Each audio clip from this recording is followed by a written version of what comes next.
you've seen me talk about my first deck. Go over some Slashy Boys, and, you know, Mono best girl, Mono, we just gonna, there she is right there. But today, it's time to finally end our Gloryfinder, Glory. I literally never thought of the name of the series in the last 4 videos. We're talking about Spell Boys, we're talking about Rune. There it is, right there. If you guys have enjoyed this series so far and want to see more of this kind of opening stuff, breakdown, analysis, whatever you want to call this kind of video in the future, make sure to leave a like down below so I know that you enjoy this kind of content. But with that out of the way, you already know what's time to do. Let's talk about the final Gloryfinder deck, my main craft. We got Belphomet, the Ravaging Creator, the Robo-Man from the game of not physical, digital. I think this is actually the last thing I played for the story mode, so I'm still new about Baphomet's story, but I know he's a robot creating guy. Alright, let's go ahead and take a look at some stuff. Alright, so we do have a token in this, and that's Steelclad Knight, the 2/2 Knight, so that's pretty interesting. We'll have to see what makes these Knight tokens in the future, but it's just a 2/2. Evolution points. So starting with what's probably our main Gloryfinder for the deck, and that is a 7-drop 8/7 big boy robot worth rushing the sale. Tips Christopher, forget for me upside down. Tiffany the Malignant. Got a couple of other abilities. First of all, this follower can't attack your enemies on the field more than X times per turn. X equals the number of opponents that you have left. So I'm guessing he could reset because you can only attack each opponent once a turn, essentially. Then he's got a follower strike ability. Does he evolve? That's so weird. Huh. That is so weird. Oh, I see it. It's at the bottom. So I just looked at the side. I saw an evolution, but no evolve text on this boy till the end of this effect. I'm about to read. So follower strike, refresh the sky. First turn, it doesn't take damage. Okay. Directional sail right away means that you're able to attack creatures, any creature out of the gate. Then he BCS doesn't take damage for the turn. And at the start of your end phase, if at least 3 followers were put from the field to the cemetery this turn, you can evolve this follower. Okay, so he evolves by attacking 3 different things a turn, which means you have to attack each opponent's creature with it, essentially. See what he does when he evolves. Turns into, ooh, I'm liking the stat line, a 10-9. Those are some huge stats. So he's got Sail once again, the ability to attack stealing things. Then he's got the same restriction that can only attack each opponent once a turn. And the strike ability refreshes follower for the rest of the turn and doesn't take any damage. So essentially it's the same skill that I had right there, it's just it evolves by being able to attack 3 things. On its own it's decent, just boop, boop, boop, get rid of 3 threats a turn. If you get rid of the 3 threats a turn, he becomes a 10-9. Next up we got another robot, that's the evolution. Next up we got another robot, keep that in. Electo the Dissonance, who has a 1 cost evolution to the guy you just saw. 7 cost, 6/6 legendary follower. Got Ward, so you attack it first. Fanfare, you may play a number of followers from your hand into your EX area, so you let you swarm your extra zone. Then, at the start of your end phase, give it +2/+2 for each other follower on your field and EX area. So you guys may know by now, we have 5 zones on each, so 5 main, 5 EX for a total of 10 cards on the field. He can potentially get a +18/+18 if everything's full. That's insane. This is a big boy with Ward. Alright, what's he doing when he evolves? Because Lucky 7, same main ability right there. And on evolve, select a follower in your EX. It costs 5 less to play this turn. Okay. Hold on one sec, I gotta look for something. I didn't see it in the mono deck, even though I thought it'd be in the mono deck. Please tell me she's here. It makes so much sense in here. Oh, it's so sad! Literally. That ability that makes something cost 5 less, you see that on probably one of my favorite cards in the game. I really want her leader, Daria, who basically counts your creatures for spell chain as well, and does a bunch of stuff with your EX area, including an evolution to decrease both a spell and a creature by 5. So, I guess if you're looking to modify a deck right away, I'm just say Daria. There you go. This is Daria as a robot, which automatically makes it one of my favorite cards in the game. Okay, that's pretty cool. It's one of those ones that I kind of wish didn't have the Gloryfinder restriction to it, because I would love to play this in a big deck. We got another robot. We got Magilla, the Insignet. A 7-drop, 2/9, big booty for big costs. It's got auras that can't be targeted. Then to other abilities. At start of your end phase, select the enemy follower on the field and deal 10 damage. Okay, that nukes anything. Pretty sure there's nothing in the game that has more than 10 defense, so it's just end turn, kill anything. And then at the start of your turn, of your main phase, select any enemy follower and deal 10 damage! Oh. This is the FU button. This is the card that you slam down and you just become the biggest target in the world because at the end of your turn, you kill anything. And at the start of your turn, you can deal any of your opponent's 10 damage. As a reminder, in Gloryfinder format, you start at 30. So that's 1/3 of your starting HP right there. Really good. Look at the robots. Alright, we got Please Tell Me Names of Your name should be Amanagata Sagiri. This is Persona 4 Final Boss. Spoilers. 1 dropped, 1 evolved, 1, 3. That's a lot of ones. We got Aura. Whenever a player draws a card, place an Armageddon counter on this card. Ooh. That sounds foreboding. I'm going to bet the Armageddon probably has some super OTK or something cool with that. Let's see what happens when it evolves and opens up its eye. Become a 3/3. Alright, so strike. And if this card has at least 10 or more Armageddon counters on it, destroy each enemy follower on the field. If it has at least 20, deal 10 damage to its leader. And if, yes, this is an OTK card. So you're going to want to evolve this late game somehow. I think it just kind of chills here. This is your turn 1 place. This can honestly be a Gloryfinder card just because it's a turn 1 ability that you want to play right away and just protect. So basically, once this boy ramps up to 30 Armageddon counters, you're going to evolve it, strike, you win the game right there. Yeah, that's final boss material right up. Next up, we got Loki, a familiar card from another deck that we talked about in the past. Make sure to check out that video. Basically, what he's going to do is he has Ward as a 6/6/6, and then the ability on Fanfare to double all your Fanfare abilities. So we'll have to see if he does a little bit better in this deck than the other. In the other, you basically have a lot of Fanfare abilities that are really, really good. Oh boy. This is an instant win deck, apparently. We got Deepwood Anomaly, a card from a couple sets ago. 7 cost, 8/8. 1 cost to evolve it. When it deals damage to enemy leader, you win the game. A little easier to get to than Monoskiri, probably. Especially because when it evolves, it becomes a 10/10. And I believe it just has like resist or something.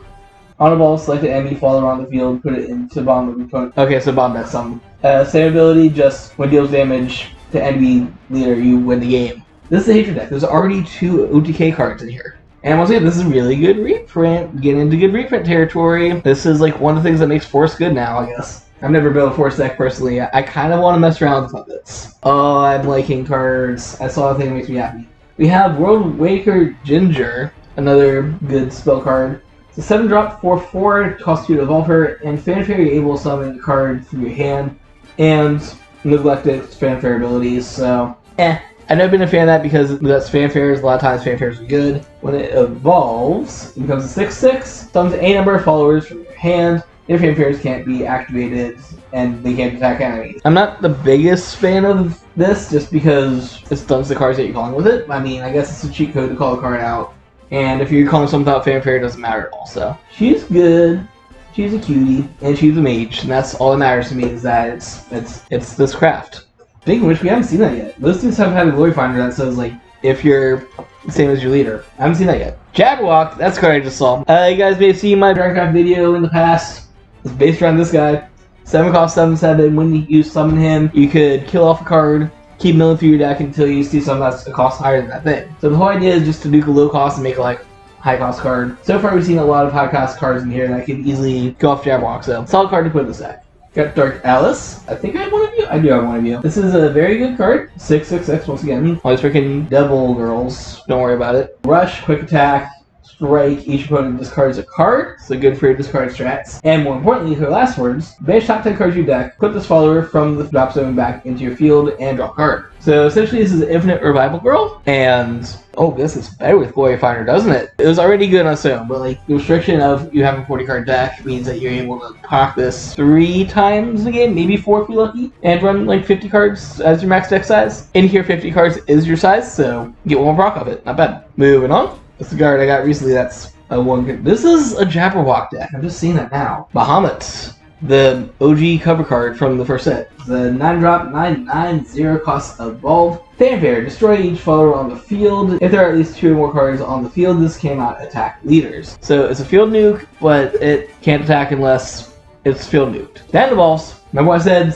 The whole 10/10 thing being like the biggest number?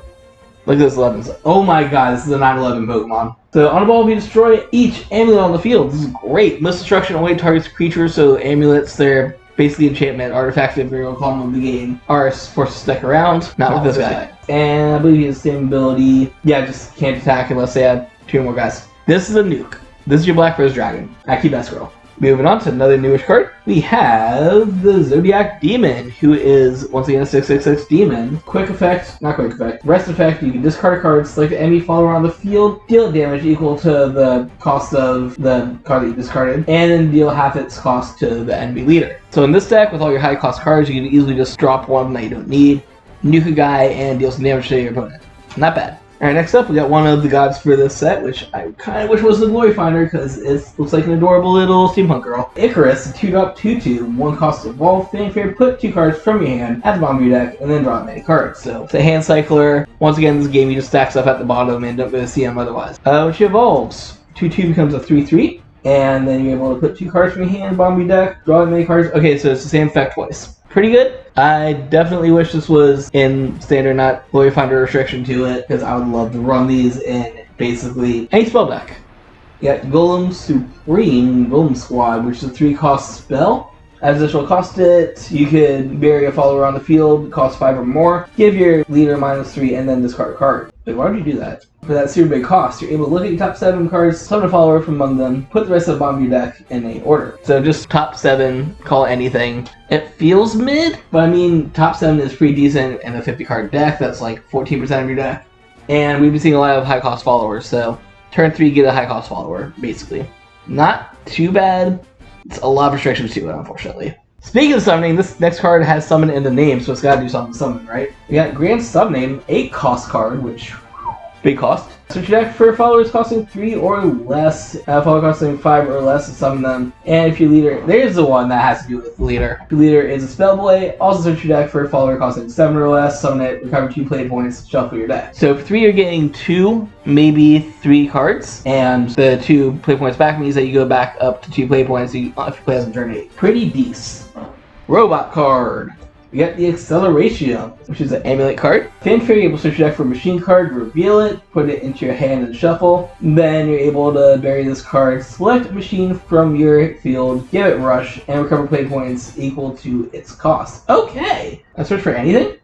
If it's summoned it right away, that'll just cheat. So this will tutor out most of your big boy machines, and you're able to basically, when you play that machine, activate this second ability, go boom, and then suddenly your card has rush and you just got a bunch of play points back. Pretty good. Next up, I think this is the promo card for the Gloryfinder League. Dragon and Quake. So 4-cost dragon spell. Quick, that costs 3 less if you're playing a dragon deck. So if you play a dragon deck, this is 1 cost. Select 2 followers on the field, deal damage from follower A to the other one's attack, and it's a fight bear. It makes 2 things fight each other. Alright, we got Hellbendy. This is a god card that was placed in another deck. 5 costs 5/5. At the start of each player's turn, you're able to roll a dice. If you hit number 1 through 3, then they get to draw a card and gain some life. And if you get 4 through 6, then you instead get to draw a card and gain some life. So no matter what, someone's going to gain 1 life and draw a card. Hopefully it's you. This does proc on each player's turn. Next up, this card that was just featured in another deck that we covered. 4 costs, Genesis of Legend. It lets you basically fanfare. Each player is going to reveal a follower card from their hand, and the second highest one will get summoned.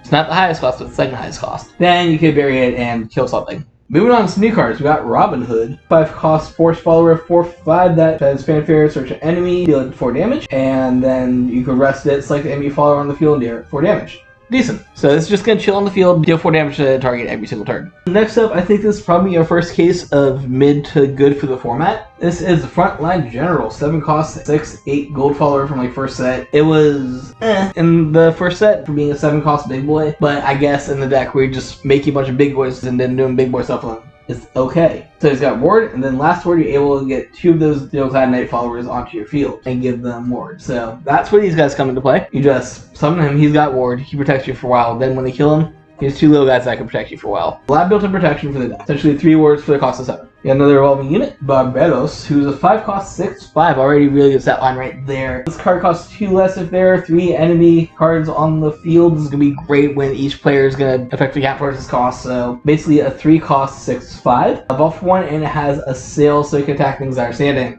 When it evolves, it turns into this guy. With last word, he goes back to the EX area. So, turns into 7/6. That you can essentially play on turn 3 for 1 evolution point. And if he dies, he comes back.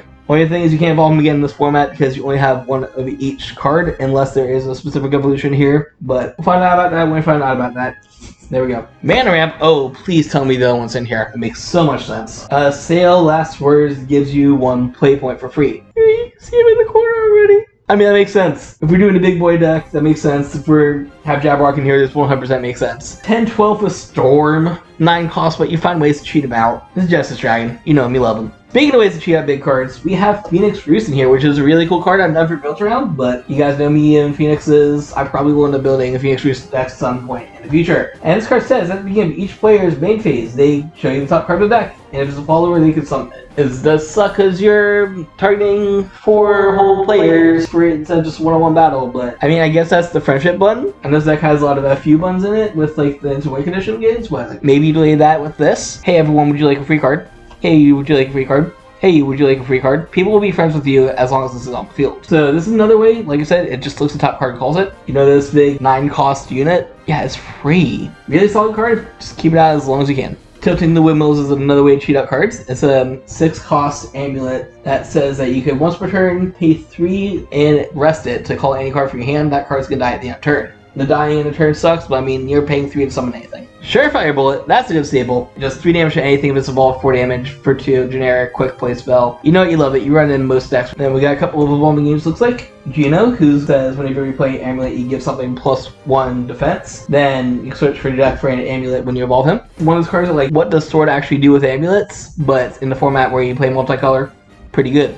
Ooh, oldie but goodie. This was one of my favorite cards in the OG spell deck. You got Demon Flame Mage, who's this cute little Pyromancer, 3-drop, 3/3, evolves for 1, turns into this, deals 2 to everything. If your opponents have a bunch of things that have 2 less defense left, boom, goes to Dynamite. And I mean, look at her, she's just a cute little Goth Flame Mage. We love it. Moving Cavalier is another card that I was kind of messing with, but never got a chance to fully unlock. 5 costs 5/5, Fanfare. Put the top card into your EX area, and it costs 2 less to play. Another way to cheat cards out and make them a little cheaper. And this goes in your EX, so you won't have to interfere with your field or your hand or anything like that. Overflow. Are we getting a bunch of Overflow? A 3-drop, Assail, and Ward, so attacks anything and can protect you. 2/4 body. However, if you're in Overflow, if you have 7 more play points when you play him, he also gets +4 attack, making him a 6/4, and the ability Rush, so he attacks right away. So if you're in Overflow, comes out as a 6/4, it will hit anything right away, and then if he survives, ward him up, protect yourself. Pretty cool card. Thought about messing with him in Overflow deck. I just, there's not really room. Maybe in PDK, we'll find out. Got another evolution for Dragon Boys. Cestus, who is a 5/5/5, costs 1 to evolve it. When it evolves, becomes a 6/6, and then you can destroy lowest cost enemy follower on the field. Followers. I guess it targets each of your opponents and hits their lowest cost thing. Okay, field nuke. 6/6 for 5 is pretty decent. Got a newer card here, the Amethyst Giant. He's a 9-drop, 7/7. Fanfare, discard a card, give it Rush and Aura. So it's untargetable and can attack anything. Then strike, once per turn, refresh this. So he's an Overlord. Comes out, boosh, kill anything.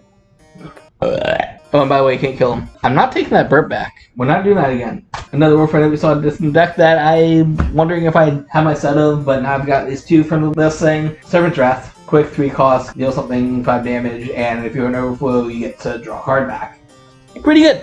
You got Death's Breath is a revival card that you see in Abysscraft, 6 cost. Target anything that costs 8 or less, summon it and give it ward. I'm not sure if it will work as well in this with a lot of high costs, but there's still a decent amount of stuff that costs 8 or less. And yeah, you give it ward, so welcome back, Big Boss. By the way, I have to kill it first. This is just in every deck apparently. Soul Conversion, kill a thing, draw 2 cards.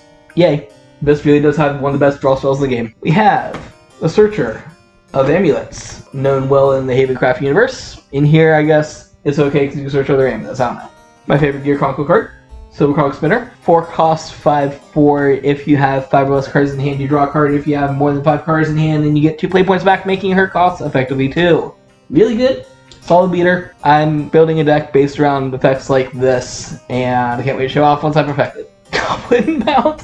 Okay, sure, why not? 0 costs, 5/6/6. Ward. Fanfare deals 2 damage to each follower on your field. So it is a bit of a nuke, unfortunately, for yourself. However, 5 for a 6/6 ward is decent. Also evolves into this monstrosity, and it's just a 7/7 ward. So you do potentially kill some of your guys, but it is basically a 7/7 unkillable that works in combo with Goblin Princess, actually. He does still have Goblin Lord and his follower title. Comment down below if you did want to see my take on a Goblin Lord deck. I kind of want to do that.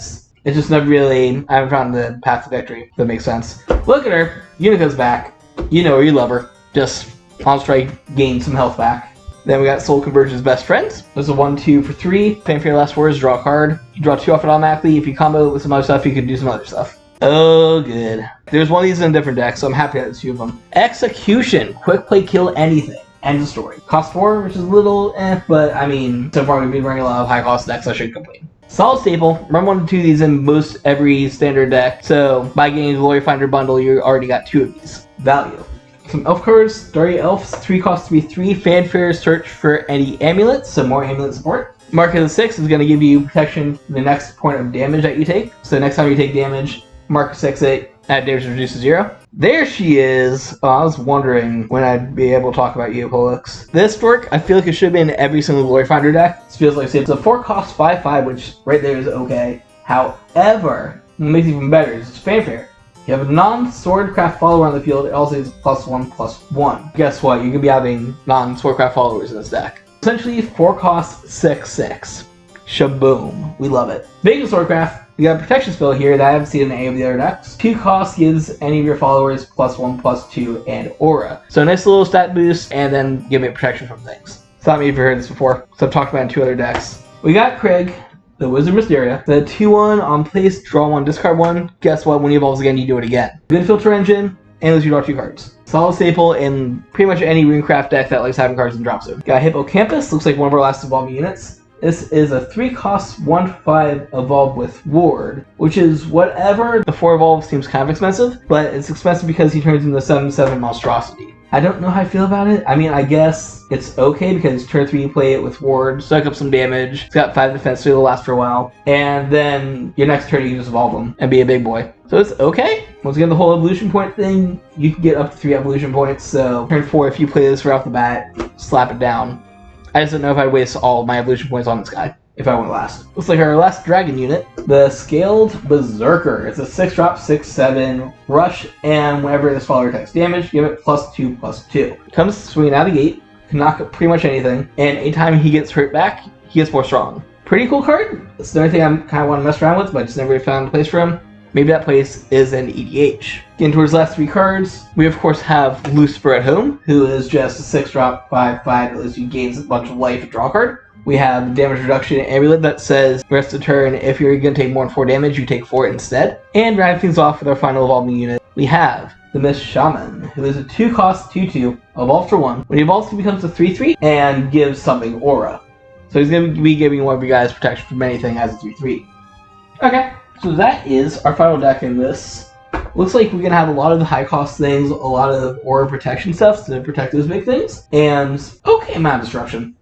Maybe not as much as I would have suspected from the deck that typically does a lot of control stuff, but still it's pretty okay on its own, and a lot of ways to cheat out big guys. Not sure what the glory card is for this, honestly. I guess it's one of your big robots. Oh, I'd probably just use Monosagiri, the Countdown Link Edition, just play him turn 1 and protect it. This is a pretty interesting deck. Like, it's definitely a pretty cute dichotomy. The fact that it has a couple different win condition cards that just auto-win you the game, but at the same time it has cards like Phoenix Roost that benefit everyone. So it's like, do you want to be my friend? Because I will win the game eventually. Pretty fitting for the mad scientist robot maker that is freaking Belphomet. What do you guys think? Which of these 4 is your favorite deck in the Gloryfinder bundle? Personally, I kind of like this one. This feels very Swordcraft, very rushy. And then Mono exists. Best Girl. And apparently these 2 are best friends because Abyss's big keyword works very well with Runecraft's big keyword. But comment down below what your favorites are. What else do you think about doing with this format? I know personally I'm thinking about doing a Castle in the Sky storm build, so look forward to that in the future once I figure it out. And of course for a bunch of other Shadowverse content coming down the line, make sure you subscribe to see how it go live. As always, if you guys want to help support me on this channel so I can afford to get big things like this bundle's like $100-some.